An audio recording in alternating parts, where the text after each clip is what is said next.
warahmatullahi wabarakatuh. Perkenalkan, nama saya Naila Josia Rinaldi dengan NIM 2414010006. Di sini saya menggunakan metode ceramah, diskusi, tanya jawab dan didukung oleh media Dadu Games dengan mata pelajaran Al-Quran Hadis kelas 10 MA. Assalamualaikum warahmatullahi wabarakatuh. Waalaikumsalam warahmatullahi wabarakatuh. Apa kabar anak-anak ibu semuanya? Alhamdulillah baik, Bu. Alhamdulillah. Sebelum kita mulai pembelajaran, kita absen dulu ya. Ya, Bu. Yang pertama Feby, Saya, Bu. Rena, Hadir, Bu. Habibah, ada Bu Nabila, Hadir, Bu. Rani. Hadir, Bu. Baik, alhamdulillah semuanya hadir ya. Ya, Bu. Pembelajaran kita hari ini yaitu bab 1 buku Al-Quran Hadis ya. Dibuka ya bukunya anak-anak.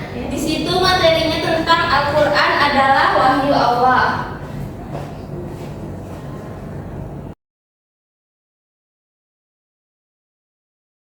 Baik, anak-anak ibu ada yang tahu nggak apa itu Al-Quran? Yang tahu angkat tangan. Saya, Bu. Nabila apa? Kalam Allah, Bu. Betul. Hana. Kitab suci umat Islam, Bu. Betul. Apa lagi Rena? Firman Allah, Bu.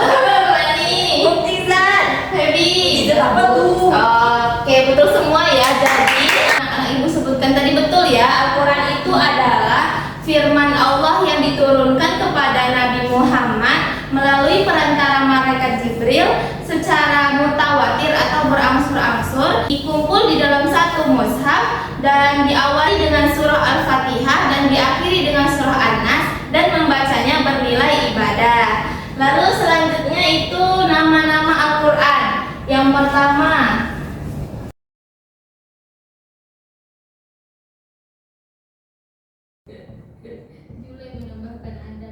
baik, nama-nama Al-Quran itu yang paling populer itu ada 5. Yang pertama yaitu Al-Quran, ini nama yang sering kita dengar ya. Yang kedua yaitu Alkitab. Alkitab ini seperti namanya yaitu kitab. Jadi Al-Quran ini bisa dinamakan sebagai kitab suci umat Islam.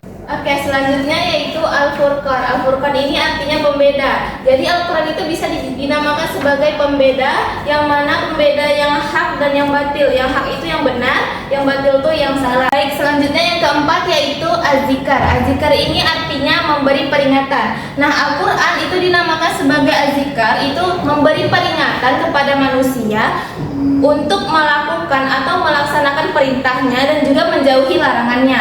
Lalu yang kelima yaitu At-Tanzil. At-Tanzil ini artinya diturunkan. Nah, di mana Al-Quran ini diturunkan kepada Nabi Muhammad melalui perantara malaikat Jibril. Oke, tadi kan sudah kita pelajari tentang nama-nama Al-Quran. Selanjutnya itu Ibu akan menjelaskan tentang wahyu. Tadi Hana menjawab bahwa Al-Quran itu adalah wahyu Allah. Nah, jadi wahyu itu artinya ada banyak ya sebenarnya. Yang pertama yaitu bisikan. Bisa diartikan sebagai bisikan, bisa diartikan sebagai memberitahu secara samar. Ini melalui kepada Nabi Muhammad. Lalu perintah, wahyu juga bisa dikatakan sebagai perintah. Lalu ilham. Ilham itu yaitu dorongan di mana ini Allah yang langsung mendorong hati manusia untuk berbuat baik. Lalu intuisi ini seperti insting ataupun pikiran. Baik, sampai di sini apakah ada pertanyaan dari anak-anak ibu semuanya? Tidak, Bu. Baik, ibu rasa sudah cukup paham ya dengan materi yang hari ini ibu sampaikan. Selanjutnya ibu akan membuat sebuah games yang dimana nama gamesnya Dadu Games. Nanti akan ibu bagikan anak-anak ibu menjadi 3 kelompok, yang dimana satu kelompok itu beranggotakan 2 orang. Nah, nanti kan perwakilan kelompoknya maju ke depan, lalu dadunya nanti dilempar kayak gini. Nah, angka yang di atasnya ini misalnya angka 5, maka cari soal atau cari amplop yang berangka 5, misalnya ini. Nah, nanti Ananda jawab ya. Satu kelompok itu perwakilan cuma 1, jadi 3 orang yang maju nanti ke depan. Baik, ibu bagikan ya kelompoknya. Kelompok pertama itu Nabila dengan Rani, kelompok 1. Kelompok kedua Feby dengan Habibah. Kelompok ketiga Hana dengan Rena. Nah, silahkan bergabung ke kelompoknya masing-masing ya. Baik, Bu. Sebutkan ya, yang kelompok 1 maju ke depan. Perwakilannya siapa? Rani. Nah, ini dilempar ya. Nah. Nomor 5, berarti ambil amplop yang nomor 5. Baik. Selanjutnya kelompok 2.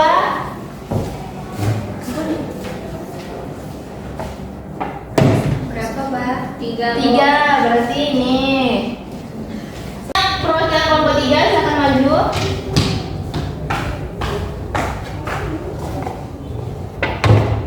Nomor 6, berarti ambil kelompok. Masih, Bu. Iya. Baik, silahkan anak-anak ibu untuk mendiskusikan jawaban dari pertanyaan yang tadi. Yang menjawab ke depan nanti teman sebelahnya ya, teman satunya lagi. Oke, silahkan.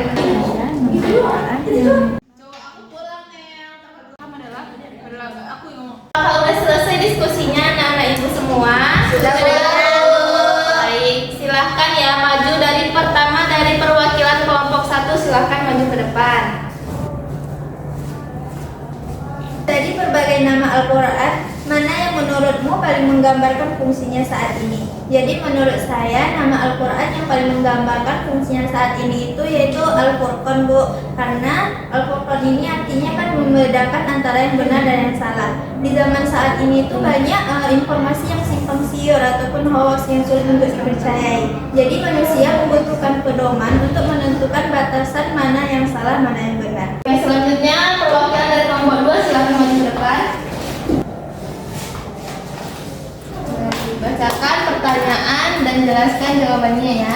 Baik, di sini pertanyaannya, mengapa Al-Quran disebut Al-Furqan? Nilai apa yang terkandung dalam nama tersebut?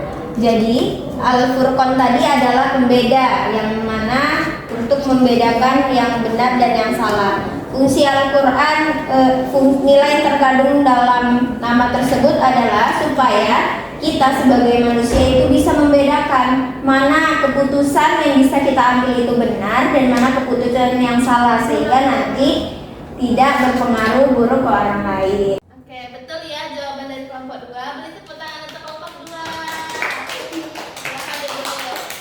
Silakan kelompok 3 untuk maju ke depan. Oke, bacakan soal dan jelaskan jawabannya ya. Nah, soalnya adalah jelaskan apa yang dimaksud dengan ilham dan berikan contoh bentuk ilham dalam kehidupan sehari-hari. Nah, ilham adalah dorongan yang ditanamkan kepada hati manusia untuk melakukan kebaikan dan menjauhi keburukan. Contohnya seseorang yang tergerak hatinya untuk bersedekah. Oke, betul ya. Beri tepuk tangan untuk kelompok 3. Nah, cukup sekian pembelajaran kita pada hari ini. Ibu tutup dengan membacakan hamdalah. Alhamdulillahirabbil alamin dan doa kafaratul majelis. Subhan